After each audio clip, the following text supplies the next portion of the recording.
Rebonjour à tous. Est-ce que tout fonctionne? Donc, je vais peut-être m'asseoir, ce sera en fait plus simple. Donc, je me présente. Donc, vous m'avez déjà vu ce matin, mais donc je m'appelle Alex Blazic, je suis compagnon charpentier et je suis chargé de mission pour les compagnons du devoir pour toutes les questions énergie-environnement et aussi transition numérique et démarche collaborative. Donc, au travers de la démarche collaborative, on associe les outils numériques.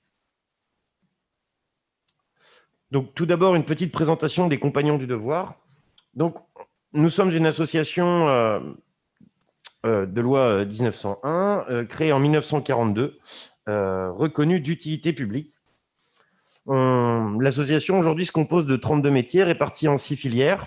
Donc, on va retrouver les filières de l'aménagement-finition, les métiers du goût, les matériaux souples, la métallurgie industrie, les métiers du vivant et aussi toute la filière bâtiment.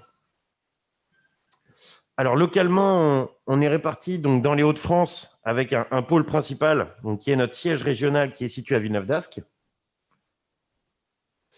Et puis, depuis peu, on est en train de s'étendre pour avoir aussi une présence un peu plus sur le sud de la région. Avec, alors là, on n'est pas au sud, on est plutôt tout au nord, mais avec un point de passage dans la Somme et la création d'un nouveau centre de formation à Amiens. Et puis différents points de passage où on a quelques jeunes isolés qui se retrouvent souvent en foyer de jeunes travailleurs, mais qui profitent d'une entreprise intéressante à proximité.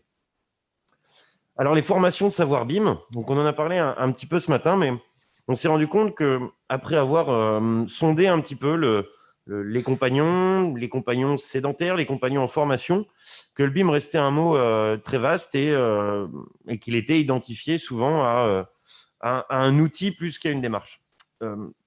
Alors, ça restait flou parce qu'on était aussi à un stade où on n'était pas non plus très expérimenté pour répondre à cette question. Et donc, on s'est dit, c'est quoi le BIM? Et donc, on est revenu aux initiales et on s'est dit bâtiment, information, modélisation, mais aussi management. Et quand on remplace ce mot modélisation, qui, pour des hommes de terrain, est souvent une sorte de formation qui vient tout en fin de parcours. Et quand on transforme cette notion de modélisation par la notion de management et qu'on l'intègre en rappelant des exemples typiques que quand on part sur un chantier, même si on n'est que 1, 2 ou 3 et qu'en fait on est le chef de chantier, eh ben on applique des méthodes de management qui pourraient s'associer à des outils numériques. Comment simplifier des choses très simples comme une feuille d'heure, comme des listes de besoins, comment on transmet à l'atelier une information très simple et comment aussi on regroupe pour éviter d'avoir aussi cette quantité de petits carnets pleins de notes ou la cale de bois qui résume ce qu'on a à charger le lendemain matin dans le camion. Et donc, au travers de cette réflexion, on s'est dit, d'accord, mais alors un parcours à différents niveaux. Un premier niveau à destination des chefs d'équipe, chefs de chantier, d'un point de vue très opérationnel. Et donc, la formation se découpe en plusieurs modules, des modules de 14 heures, facilement intégrable dans un parcours professionnel, ce qui ne prend pas trop de temps aussi sur l'entreprise. C'est vrai que quand un chef de chantier s'absente du chantier, souvent, il manque la pièce maîtresse. Et donc, dans un premier temps, on travaille sur les enjeux et l'évolution des outils numériques, revenir un petit peu sur ce qui a fait qu'aujourd'hui, on a tous un ordinateur portable dans la poche. La gestion collaborative des équipes, avec des choses très simples, rien que sur le fait de communiquer et la perte d'informations qu'on a quand on n'arrive pas à stocker, et jusqu'à l'utilisation d'un viewer et la définition du BCF sur comment je lis, comment j'intègre et comment je commente. Une seconde formation, un second parcours, où on va retrouver les deux mêmes modules de démarrage avec les enjeux et l'évolution des outils numériques, et puis la gestion collaborative des équipes. Et en troisième module, on va passer au-delà du viewer et on va rentrer dans la modélisation. Et à ce moment-là, on va répondre à des besoins suivant les métiers avec un outil qui correspondra aux besoins. Alors après, chaque métier a sa petite spécificité et son outil. Et 30 secondes. Je vais faire vite alors, mais j'ai bientôt fini.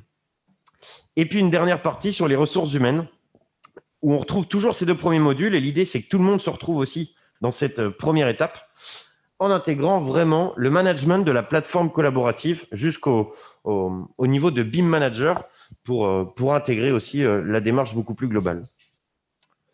Merci de votre attention. J'ai tenu à peu près le... Magnifique, il reste 10 secondes, c'est parfait. Merci beaucoup. C'est parfait, puis je vous souhaite une bonne journée.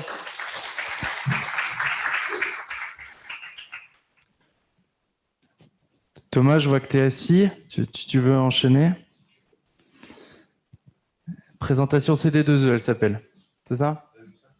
Allez, on y va. C'est parti. Nouveau partage. Et voilà. Je vais faire comme vous. C'est parti. 5 minutes, tu m'as dit. 5 minutes. Bonjour. Okay. Bonjour à tous. Donc moi, je m'appelle Thomas Wett. Je suis représentant d'une société qui s'appelle SOC Informatique. Donc on est éditeur d'un logiciel spécialisé dans la récupération des métrés, la création des pièces écrites et l'automatisme de tout cela. Si je prends dans le bon sens, c'est mieux. Donc on est éditeur.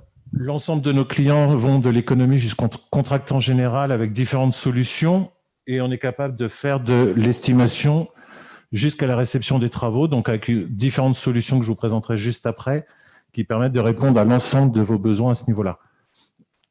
On est une structure qui a quasiment 40 ans d'existence puisqu'elle a été créée en 1981 avec, on va dire, les 2/3 de l'effectif présent, parce qu'on est une petite structure d'une vingtaine de personnes, toutes plus ou moins issues du métier, puisque notre président est un ancien architecte. On a des anciens formateurs chez Géomensura, des anciens économistes. Donc, on a vraiment une connaissance métier qui permet de développer les solutions depuis 40 ans.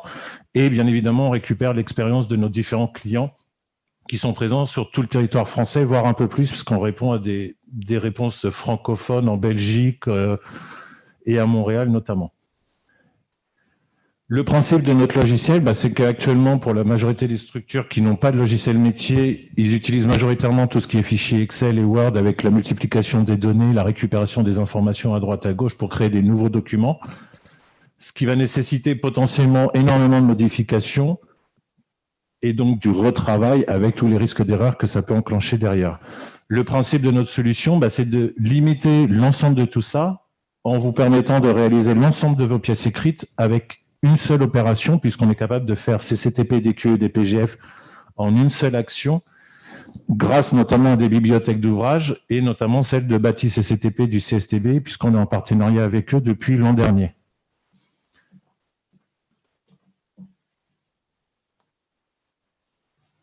Les solutions SOC actuelles sont présentes sous 3 formats. L'historique, qui s'appelle Devisoc, qui existe actuellement sous 4 versions du logiciel, allant de l'estimation au contractant général, est vraiment la solution pour vous permettre de réaliser l'ensemble de vos pièces écrites et d'aller jusqu'à l'activité du contractant et donc de toutes les documentations que vous pourriez avoir par rapport à vos différents projets. JustABIM, c'est un logiciel qui permet de récupérer l'ensemble de vos métrés à partir d'une maquette IFC, quel que soit le type de maquette que vous allez avoir, et d'envoyer tout ça dans Devisoc pour automatiquement créer l'ensemble de vos pièces écrites, sachant que le logage commun entre les différents logiciels va être votre bibliothèque ou vos bibliothèques d'ouvrages. Et la dernière solution qui s'appelle BIMC, qui est ce qu'on appelle un plugin, donc il se rajoute un logiciel existant, notamment Revit et Allplan, pour pouvoir en fait récupérer vos métrés directement à partir de la maquette Revit, donc permettre de dessiner, récupérer les métrés et envoyer l'ensemble dans Devisoc pour toujours réaliser automatiquement l'ensemble de vos pièces écrites. Il me reste combien de temps? Tant que ça? Ouais, j'étais trop vite du coup. Du coup, je vais prendre mon temps sur la dernière. Non, simplement, voilà, si quelques références qu'on a, alors certaines vont forcément vous parler comme Bouygues, GSE avec qui on a un contrat CAD, Solia, notamment Solia 59 avec qui on travaille depuis un certain nombre d'années, Atelier 980 qui est aussi de mémoire dans votre secteur et d'autres sociétés type Assystem et Aegis qui sont alors soit au niveau région parisienne, soit au niveau national. Et bien évidemment, ces sociétés, on les suit, notamment Bouygues, qui font énormément de développement au niveau du format IFC, et avec qui on fait beaucoup de développement spécifique autour de ce sujet-là pour pouvoir les accompagner et donc correspondre à leurs besoins, puisqu'ils font leur propre développement, on est là pour les accompagner pour aller dans le sens où eux, ils veulent aller. Voilà. Dernière minute. Dernière minute, je vous remercie de m'avoir accueilli et j'espère que j'aurai quelques contacts après. Parfait, merci beaucoup. C'est bien, comme quoi on voit que 5 minutes, c'est pas évident à gérer. Oui, on peut faire 2 heures, hein. C'est peut-être plus facile. Qui prend la suite? Wisebeam? Allez, c'est parti. Alors, hop, le partage. Partager l'écran.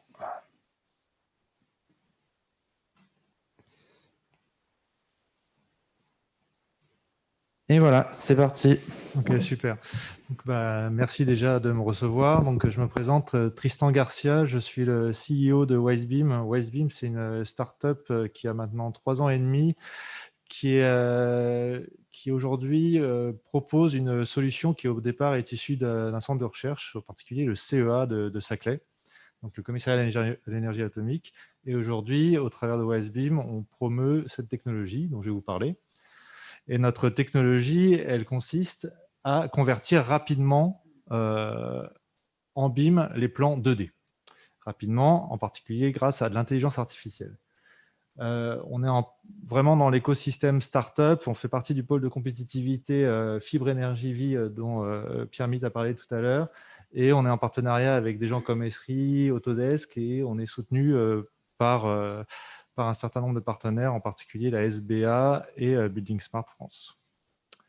Donc, quel est notre but dans la vie? C'est de mettre de l'intelligence artificielle au service de la numérisation en BIM du patrimoine existant. Voilà, c'est assez simple. Pour qui? C'est pour tous les acteurs du bâtiment, en particulier tous ceux qui ont des bâtiments existants. Et puis notre objectif, c'est de simplifier cette transition numérique vers un BIM à moindre coût. Alors comment on fait ça? Tout simplement, on va prendre une technologie qui est basée sur des algorithmes, donc de reconnaissance d'images, de contextualisation et de sémantique, qui va exploiter les données qu'on a le plus souvent à disposition, qui sont les plans. Les plans, quel que soit leur format. Donc ça peut être du PDF, du JPEG, ça peut être du DWG, on s'en fiche, on va travailler sur du pixel. Et grâce à nos algorithmes, on va être capable de reconstruire la maquette numérique. Alors, ce n'est pas si magique que ça, dans le sens où, évidemment, comme on part de plans, il nous faut des élévations. Mais si tant est que ces élévations soient à peu près standards, on peut très rapidement faire la maquette numérique. Et de toute façon, ce n'est pas grave, parce qu'on a un petit éditeur IFC qui va nous permettre, s'il le faut, de changer, par exemple, une hauteur d'allège ou une hauteur de fenêtre. On génère des fichiers IFC, donc au format 2x3 ou 4, mais on peut générer d'autres formats. C'est aussi ça l'intérêt de notre technologie, c'est que nous, on crée ces fichiers IFC de A à Z. Donc, on peut interagir dessus, et en particulier, ce qui nous permet de respecter les chartes BIM de nos partenaires. Au-delà de la reconnaissance d'image, on a aussi ce qu'on appelle du deep learning. Étant donné que l'on a affaire à un certain nombre de plans, dont la typologie peut varier de manière, on va dire, presque dépendante de l'architecte qui le conçoit, plus on avance, plus on progresse, plus on apprend, et plus on est capable d'avoir des algorithmes qui soient robustes sur la détection des différents éléments structurants du bâtiment. C'est vrai que je ne suis pas parti dans le détail, mais j'y viens. Ces éléments structurants qu'on est capable de reconnaître, c'est ceux qu'on a le plus souvent sur les plans, qui sont les murs, les cloisons, les fenêtres, les portes, les dalles et les espaces. Tout ça, on reconnaît automatiquement. Et puis, de manière semi-automatiquement, on a fait aussi quelques moulinettes permettant d'ajouter les escaliers, les trémies, les poteaux, tout ce qui est capteur, sanitaire. Et puis, ce que je disais tout à l'heure, on peut mettre des compléments pour respecter les chartes BIM, pour les importer dans les différents outils. En particulier, on parlait de GMAO, de GTP, de nos partenaires. On peut évidemment exporter les quantités, les géométries. Et puis, évidemment, ce qui est important pour nos clients, c'est que ça soit interopérable avec leurs outils. Alors, évidemment, leurs outils d'édition, mais aussi leurs outils de visualisation et leurs outils spécifiques.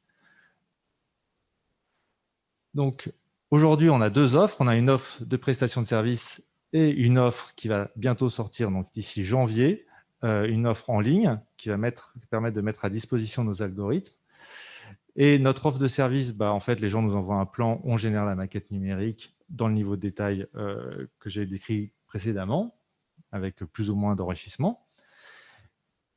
Et puis, ça, on a évidemment beaucoup de demandes. Alors, il faut savoir, ça fait bien d'avoir tous ces logos, hein, mais il faut savoir que beaucoup de gens sont dans l'expérimentation.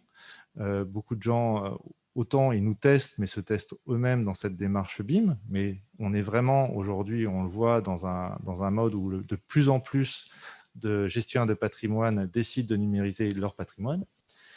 Mais on va travailler surtout pour ces gestionnaires de patrimoine, que ce soit du privé ou du public, ou alors des gens qui travaillent pour eux, qui sont les maîtres d'œuvre. Ça va être le BTP, ça va être les architectes, ça va être le bureau d'études.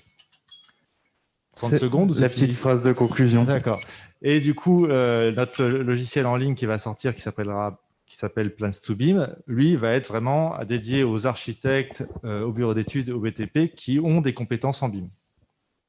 Contrairement à notre prestation où là, on adresse des gens qui n'ont pas forcément toutes les compétences. Et j'en ai fini. Merci beaucoup. Alors, je propose Octopus Lab peut-être de venir.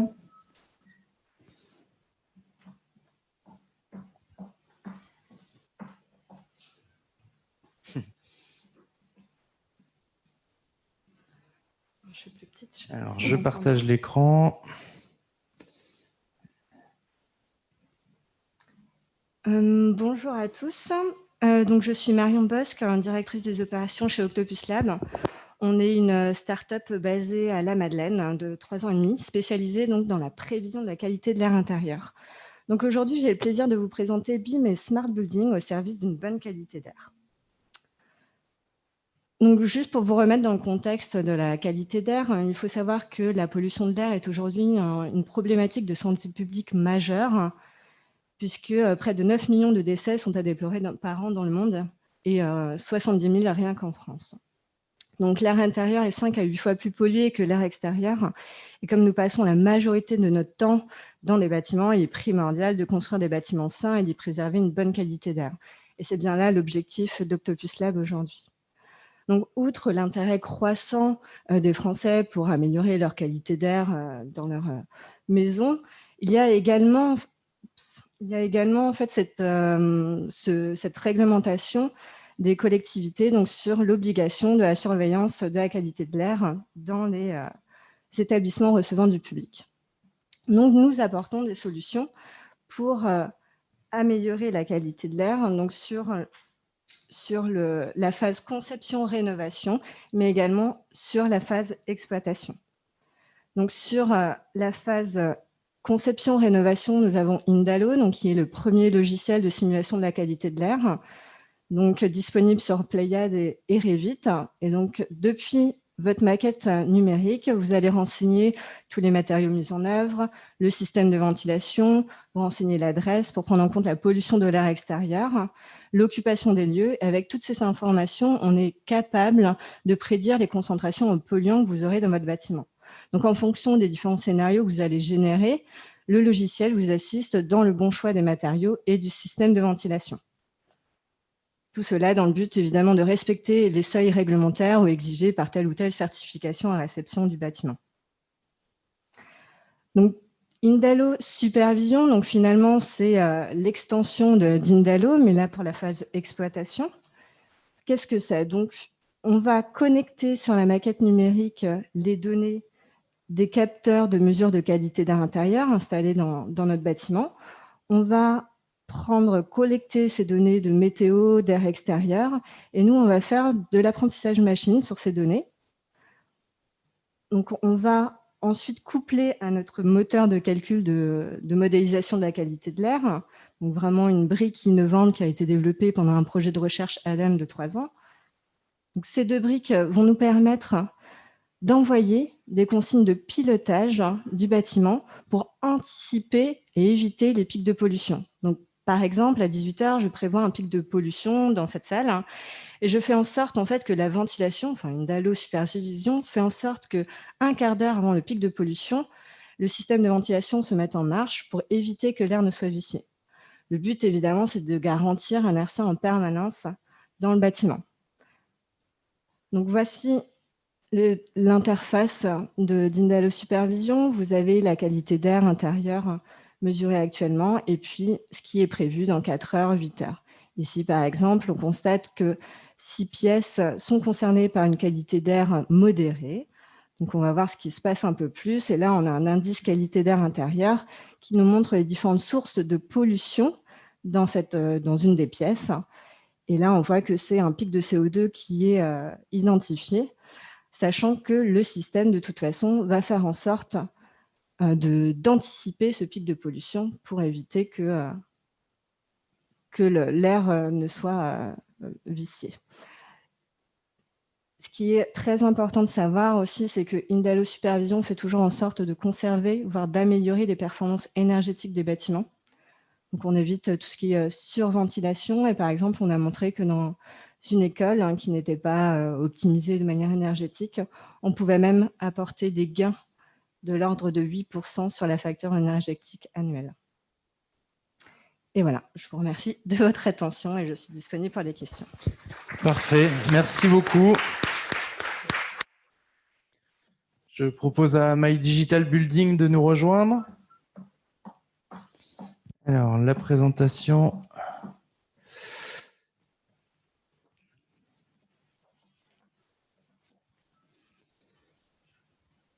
Là, pardon. Oui. Hop. On partage. Présentation. Voilà, c'est parti. Merci, bonjour à tous, merci de m'accueillir aujourd'hui. Donc moi je suis Benjamin Biamdi et je suis directeur des opérations chez My Digital Buildings.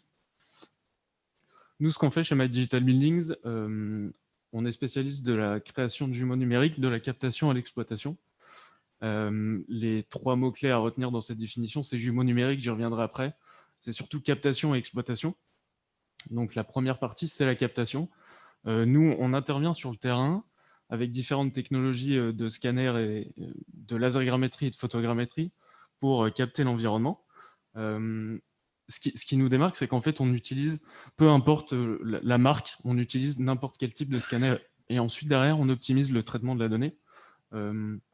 Par exemple, ce que vous voyez sur la gauche, c'est un scanner dynamique qui nous permet de capter, suivant les environnements et suivant la forme de l'opérateur, entre 3000 et 15 000 m² par jour. Alors, quand je dis capter, on capte des données nuages de points, donc on a des données nuages de points qui sont précises au millimètre, et des photos 360. Ensuite, on utilise des outils un petit peu plus classiques, qui sont les deux que vous voyez au milieu, qui sont des scanners statiques, typiquement utilisés par des géomètres. Et pour de l'extérieur, on utilise ce qu'on appelle la photogrammétrie par drone, et on assemble toutes ces données pour ensuite les exploiter.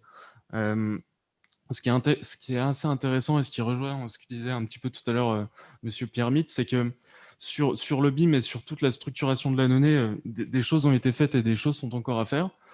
Sur la partie Reality Capture, même si aujourd'hui on a des formats qui nous permettent d'échanger entre les différents logiciels, on a l'IFC pour le BIM, pour les nuages de points, on a le format E57 qui techniquement, normalement, dans un monde parfait, nous permet d'échanger entre tous nos logiciels de post-traitement. Dans la réalité, ce n'est pas forcément le cas. Et on a confondé il y a 3 semaines maintenant avec 3 autres entreprises, une association qui s'appelle la Reality Capture Association, qui a pour objectif, alors pas à l'échelle de Building Smart, mais d'harmoniser et de normaliser tout ce qui concerne la Reality Capture. À partir de ces données brutes, donc que vous retrouvez en haut, nuages de points, plan 360 et plan 2D, puisqu'ils peuvent être générés automatiquement à partir des nuages de points, on génère 2 jumeaux numériques. Le premier, c'est une maquette BIM, je ne vais pas forcément revenir dessus. Nous, on a mis Expert 3D dans le sens où pour l'exploiter et pour interagir avec, il faut forcément avoir des logiciels qui permettent de traiter de la maquette numérique. Et on a un deuxième jumeau numérique qu'on appelle Street View, vous allez comprendre pourquoi après, qui permet à des non-experts d'interagir avec leur bâtiment en 3D via le web. C'est ce que je vais vous détailler juste après. Donc ça, c'est la vue qu'on propose aujourd'hui dans notre jumeau numérique façon Street View. On a les photos panoramiques 360 qui sont en haut à gauche, qui sont des photos qui peuvent être prises tous les mètres, 2 mètres, 3 mètres, avec des photos HD donc, qui nous permettent de zoomer sur les éléments les plus techniques. Sous-jacent, on a la vue nuage de points 3D, donc ça c'est très intéressant parce qu'en fait derrière, les fonctionnalités qu'on propose et que je vous détaillerai après, mais tout ce qu'on fait dans le jumeau numérique est géoréférencé et dans la 3D. Donc à un moment donné, si on veut passer de ce nuage de points, de ces 3D et des informations qu'on a pu créer à une maquette BIM, on a déjà un socle qui nous permet de le faire. Et ensuite, on a la vue en plan du bâtiment Et on est en train de développer une vue synchronisée avec la maquette numérique si elle existe. Ce qui est intéressant de dire, c'est qu'on travaille aussi en R&D sur de la segmentation et de l'automatisation du traitement du nuage de points, reconnaître des objets dans le nuage de points, reconnaître des plans horizontaux, verticaux. Et ça, c'est l'interface. Donc, pourquoi Google Street View? Parce que ça ressemble à Google Street View. On n'a pas été très loin là-dessus. Par contre, ce qui est intéressant, c'est que vous retrouvez une barre de recherche. Vous avez la possibilité de switcher entre le nuage de points et la photo 360, de partager la vue et de prendre des mesures qui sont précises au centimètre. En plus de ça, vous pouvez créer des points d'intérêt qui sont géoréférencés, donc qui ont des coordonnées précises en X, Y et en Z. Et vous pouvez venir intégrer du contenu, donc des PDF, des vidéos, toutes sortes de contenus. Et vous pouvez partager ces liens qui sont uniques. Et derrière, si vous partagez cette vue-là à quelqu'un qui doit intervenir dans le bâtiment, il va se retrouver exactement sur cette vue-là. Et ensuite, il peut recontextualiser et se déplacer dans le bâtiment. Je vais vous présenter 2 cas d'usage pour être assez concret. Il reste 30 secondes, je vais vous présenter un cas d'usage pour être assez concret, qui est un cas d'usage de déconstruction qu'on a fait avec le CSTB. Donc là, c'est un EHPAD qu'on a été scanné dans le sud de la France, 3500 m² qu'on a relevé du coup en 6 heures. Et à partir de là, on a monté une maquette sous Revit exportée en IFC. Et en fait, dans cette maquette IFC, on est venu créer un P7 Circular Economy dans lequel on a intégré des données d'économie circulaire, type de matériaux, épaisseur des murs, état des fenêtres, état des portes, état du sol. Et en fait, vous voyez que vous avez une petite URL dans la maquette BIM qui fait le lien entre la vue réaliste. Et dans cette vue réaliste, on a intégré tout ce qui est diagnostic structure, diagnostic amiante. Voilà. Il n'y a pas de deuxième cas d'usage, mais je vous le montre quand même. Merci beaucoup. Merci.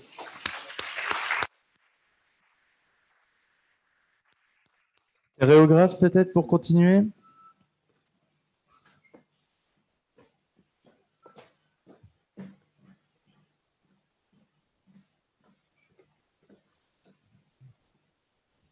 Bonjour à tous. Donc, Maxime Delecourt, je représente Stéréographe en tant que directeur du développement. Donc, chez Stéréographe, on est une PME d'une vingtaine de collaborateurs. Stéréographe a été créé en 2007. À l'origine, on est une agence 3D de création de perspectives, de vidéo 3D. Donc vraiment pour le bâtiment, donc la 3D pour le bâtiment. On a été assez vite sur tout ce qui était visite virtuelle, donc application de visite virtuelle toujours pour le monde du bâtiment. Et après avoir visualisé des bâtiments, visité des bâtiments, l'idée c'était d'interagir avec les bâtiments. Donc on a commencé à créer Theia, notre solution Theia en 2009 et on a eu des premières versions commerciales en 2013. Et l'idée de Theia c'était donc de pouvoir connecter le terrain à la 3D et de permettre à la fois de monitorer et de piloter les bâtiments au travers de ces interfaces. En même temps est arrivé le BIM et on a assez vite intégré les formats IFC et ça nous a permis aussi de venir un peu boucler la boucle, je dirais, du BIM, là où on avait quand même des choses au début en conception, en construction, mais à partir de la phase d'exploitation, il y avait quand même moins de choses. Et pour revenir après, donc là où je parle de boucler la boucle, donc, voilà, c'est à peu près dans cette zone-là.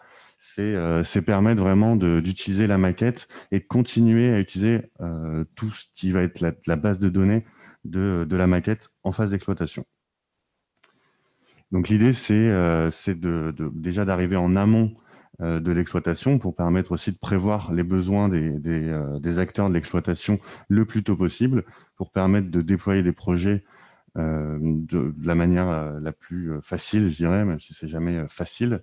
Et une fois en exploitation, donc de permettre de connecter le DO numérique issu de la phase de conception-construction aux outils des exploitants.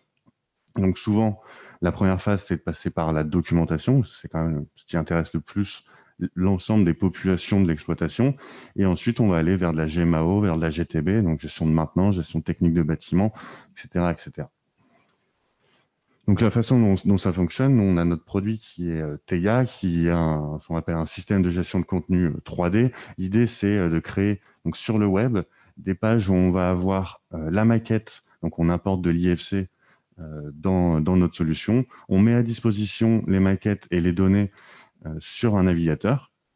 ce qui permet à un ensemble de profils de s'y connecter, parce qu'on parlait depuis ce matin d'accéder à cette maquette. Là, l'idée, c'est de la mettre sur un navigateur, donc donner l'accès à un maximum de personnes, et ensuite d'alimenter cette maquette et de la connecter aux différents métiers du bâtiment.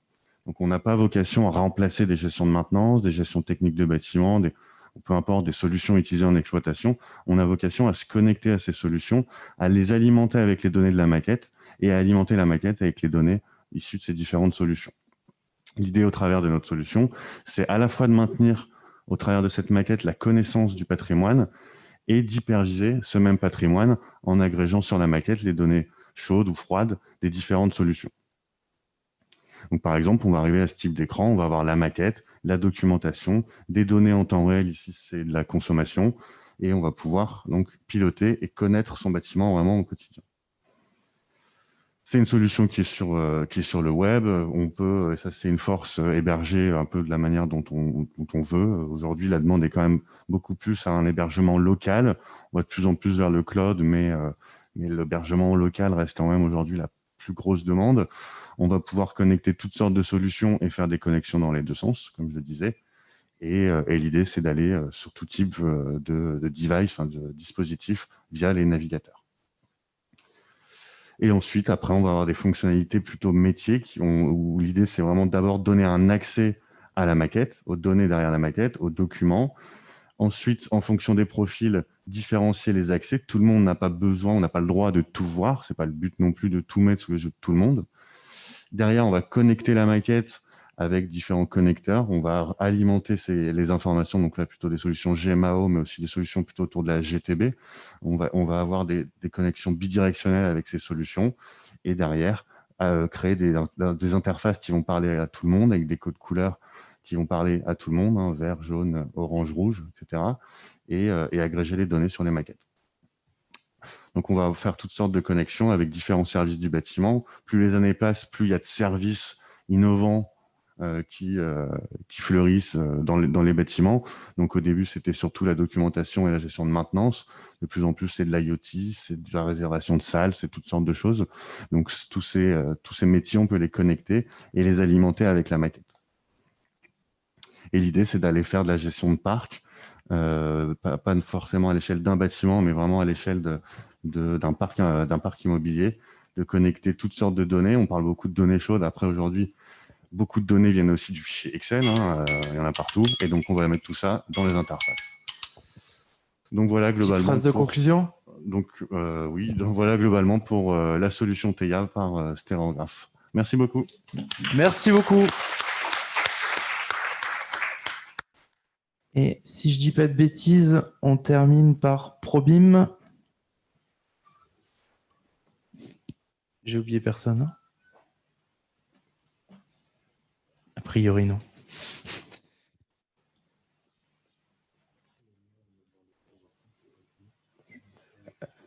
Tu as des liens vers des vidéos? Ah, écoute, on va voir. Normalement, ça doit marcher.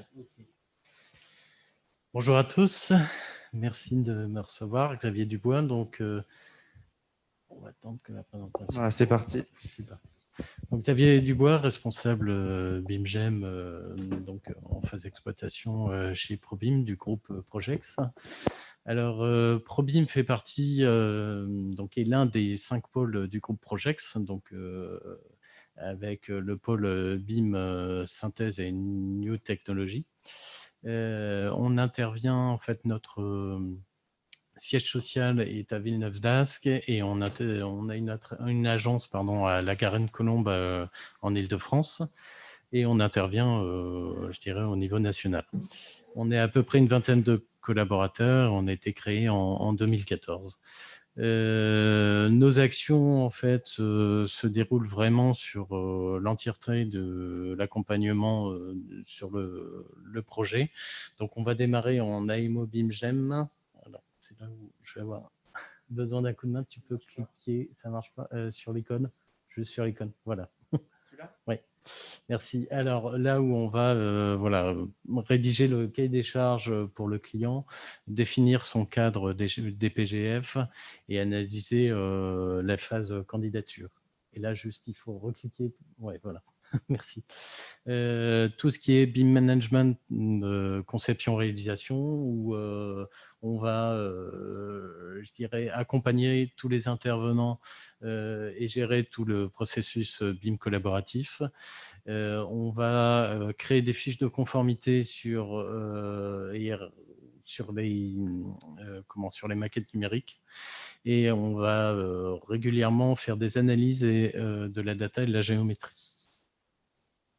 On fait également aussi la pré-synthèse et synthèse BIM, où là, bien sûr, on édite la charte de synthèse BIM avec la détection de clash et tout ce qui est gestion de réservation en phase exécution.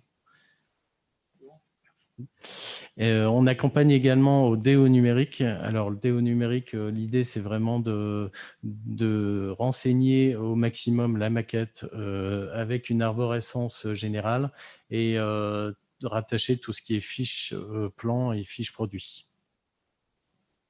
Merci. Et donc, alors ça fait un peu redondance avec Stérographe, mais en fait, donc sur la partie BIMGEM, on va vraiment développer et accompagner tous les acteurs du terrain de l'exploitation. Et alors là, si tu peux cliquer sur les viewers 3D. Hop. Donc voilà, donc là, on va créer et intégrer sur la solution TIA les vues adaptées des différents utilisateurs, les différents métiers. On va intégrer tout ce qui est documentation de fiches techniques et des équipements du bâtiment. On va intégrer tout ce qui est demande d'intervention, de maintenance et changement d'état des codes couleurs en fonction de l'état des équipements. On va intégrer tout ce qui est données énergétiques et pouvoir récupérer l'information sur des tableaux dynamiques. Et également, on va remonter toute l'information des IoT et GTB. Donc, c'est-à-dire qu'on va pouvoir vraiment remonter en temps réel de la donnée et de l'information des objets connectés. Donc, avec des seuils de température, et, par exemple, où on va pouvoir avoir des alertes en cas de dépassement de seuil. Et alors là, pareil, pour tout ce qui est pilotage des données et récupération des éléments techniques avec tout ce qui est alerte de la GTB. Et bien sûr, donc on fait de la formation BIM. Donc l'idée, c'est de diffuser et de transmettre nos connaissances, donc notamment sur tous les logiciels utilisés dans le BIM et après également sur les hyperviseurs. C'est des gens qui nous font confiance. Voilà. Et n'hésitez pas à me contacter ou à consulter la petite vidéo. Donc, c'est vraiment sur notre vision du BIMGEM.